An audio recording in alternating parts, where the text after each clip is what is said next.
आज हम डिस्कस करेंगे डिसोल्यूशन और उससे रिलेटेड डाउट्स के बारे में, जैसे कि पीएच का क्या रोल होता है, why different pH buffer are used, why forced buffer are preferred, what is the limit of time for sampling, how time of extended release form is decided, what is the role of volume, why different volumes are used, और temperature का क्या role है।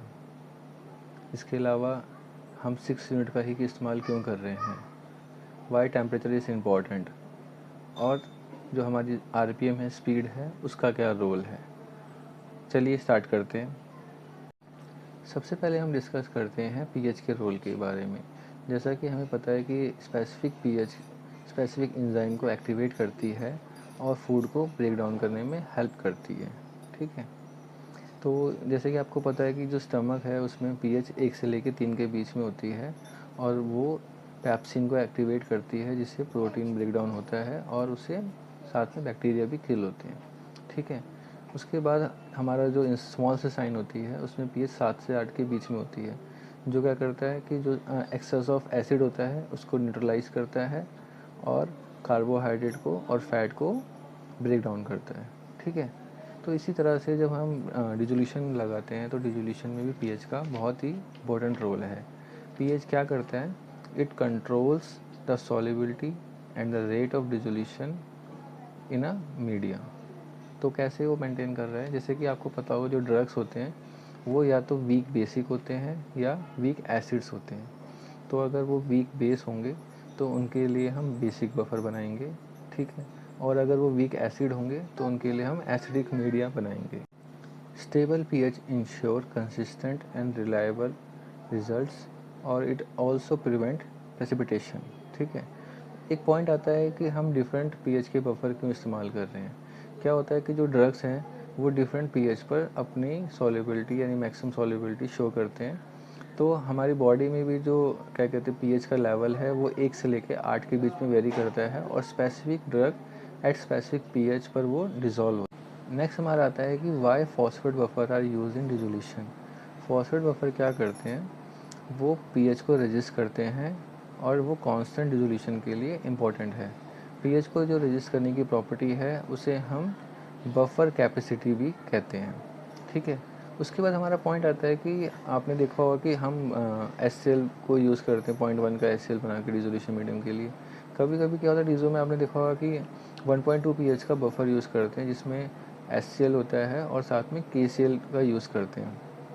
तो यहाँ पर जब KCl use कर रहे हैं तो वो डिसोल्यूशन मीडियम की आयनिक कैपेसिटी को बढ़ाने के लिए यूज़ किया जा रहा है, ताकि जो डिसोसिएशन है उसको इंक्रीज़ किया जा सके।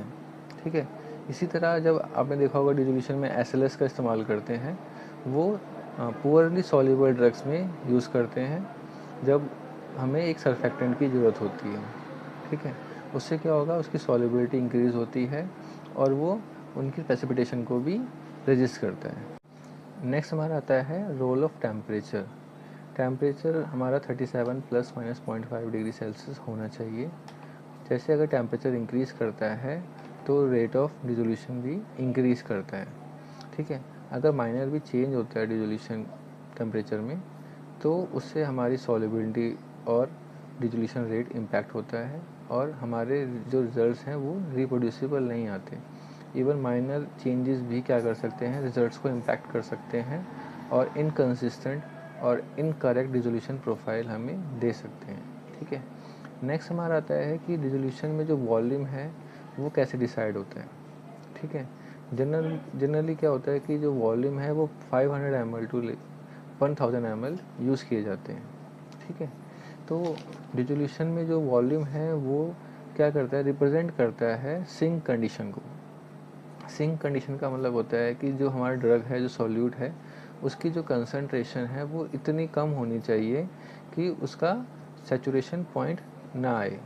तो सैचुरेशन पॉइंट को ध्यान में रखते हुए हम डिसोल्यूशन मीडियम की वॉल्यूम को डिसाइड करते हैं। ठीक है, और आपको पता होगा ज़्यादातर डिज़ो में हम 900 ml ही यूज़ करते हैं। तो 900 ml यूज़ करने का रीज़न ये है कि वो मिमिक करता है हमारे बॉडी की गैस्ट्रोइंटेस्टाइनल सिस्टम को, और वो सफिशिएंट होता है उसको मिमिक करने के लिए। जिससे हमारे को रिप्रोड्यूसिबल और रिलायबल रिजल्ट्स मिलते हैं। नेक्स्ट हमारा आता है डिसोल्यूशन में हम 6 यूनिट्स का इस्तेमाल क्यों करते हैं। 6 यूनिट इंश्योर करती हैं sufficient statistical significance and accuracy in the results. जब हम 6 यूनिट्स का इस्तेमाल करते हैं तो वो हमारे रिजल्ट्स में 95% की कॉन्फिडेंस शो करती है। यानी कि हम मान के चलते हैं कि जो ये रिजल्ट्स आएंगे वो मीन से ±3 टाइम ऑफ स्टैंडर्ड डेविएशन आएंगे। यानी कि जो हमारा डाटा होगा वो रिलायबल होगा और कंसिस्टेंट होगा। नेक्स्ट हमारा आता है सैम्पलिंग टाइम। सैम्पलिंग टाइम की जो लिमिट होती है वो ±2% होती है। ऑल दो अगर हम इमीडिएट रिलीज फॉर्म में देखें तो अगर 30 मिनट का डीजो है तो उसकी जो लिमिट होगी वो ±36 सेकेंड होगी और जिसे अचीव करना थोड़ा डिफ़िकल्ट है। ठीक है, उसके बाद हमारा आता है कि सैम्पलिंग का जो टाइम है वो डिसाइड कैसे किया जाता है। ठीक है, तो उसके लिए 4 पॉइंट्स होते हैं। पहला कि जो स्पेसिफिक ड्रग है वो कितने टाइम में रिलीज़ होता है। ठीक है, यानी कि उसका रेट ऑफ डिसोल्यूशन क्या है। दूसरा उसकी स्टेबिलिटी कि वो डिसोल्यूशन में कितनी देर तक वो स्टेबल है। ठीक है, यानी कि वो प्रेसिपिटेट ना करे या सेटल डाउन ना करे, तो उसकी स्टेबिलिटी के अकॉर्डिंग भी हम टाइम डिसाइड करते हैं। तीसरा हमारा आता है कि उसकी कितना परसेंट वो रिलीज़ हो रहा है, यानी कि जो थ्रेशोल्ड है 70 से 85% उसके बीच में वो आ रहा है या नहीं आ रहा है। ठीक है, और लास्ट हमारा आता है कि अगर वो डिसोल्यूशन एक्सटेंडेड रिलीज फॉर्म का है तो किस पॉइंट पर उसमें स्पेसिफिक या ग्रेजुअली जो चेंज हो रहा है वो कितना ज़्यादा है, उसके हिसाब से भी हम डिसोल्यूशन के पॉइंट्स डिसाइड करते हैं। नेक्स्ट हमारा आता है रोल ऑफ आरपीएम, यानी कि स्पीड का क्या रोल है।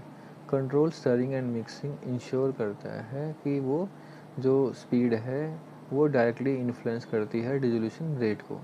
अगर हमारी आरपीएम हाई स्पीड होती है तो वो इंश्योर करता है कि जो ड्रग है वो यूनिफॉर्म हो और वो बॉटम पे ना बैठे।